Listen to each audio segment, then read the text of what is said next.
Bonjour, les moulins à vent, thème de la balade organisée fin août en région d'Ancenis. Une vingtaine de randonneurs a pu visiter les moulins de la Barre et Cherfisset à Saint-Sulpice-des-Landes. Un après-midi ponctué par la visite d'un musée et une dégustation de crêpes.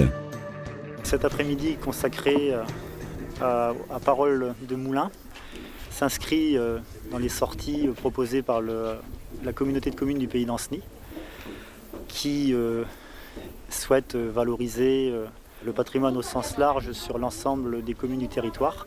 Et il m'était venu à l'idée de proposer une sortie consacrée aux moulins.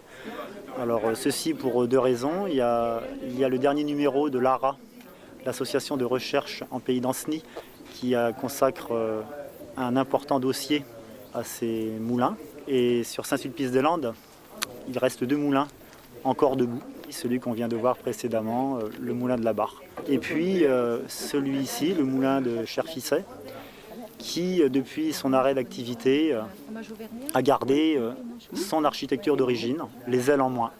Voilà, il reste quelques éléments du mécanisme tout en haut de la tour. L'extérieur n'a pas changé et il s'intègre remarquablement bien dans un petit coin de Landes du pays d'Ancenis. L'environnement de ce moulin se prête à de nombreuses découvertes, puisque perché sur son petit coin de Landes avec des haies bocagères et quelques boisements à proximité, il y a vraiment matière à faire de très nombreuses observations, tant sur l'aspect de la flore que de la faune. Il y a également deux personnes qui nous accompagnent aujourd'hui, donc Hervé Rito et Joël Tussaud, qui ont été des éléments importants pour la collecte des informations concernant les deux moulins de Saint-Sulpice-des-Landes. Alors ils sont nos personnes ressources aujourd'hui.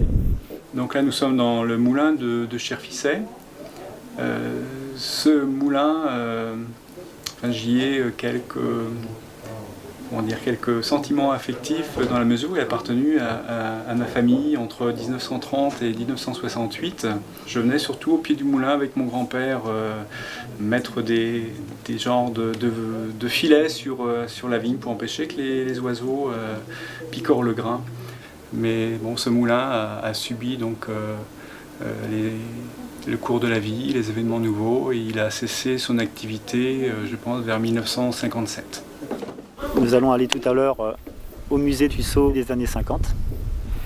Au sein du musée, nous dégusterons des galettes, puisque nous parlons de moulins qui seront accompagnés de confitures de fruits sauvages.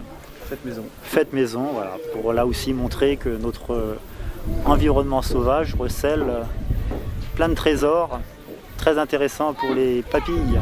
Et au total, 74 moulins sont recensés sur le pays d'Ancenis. Leur histoire est à découvrir dans la revue proposée par l'ARA, association de recherche sur la région d'Ancenis.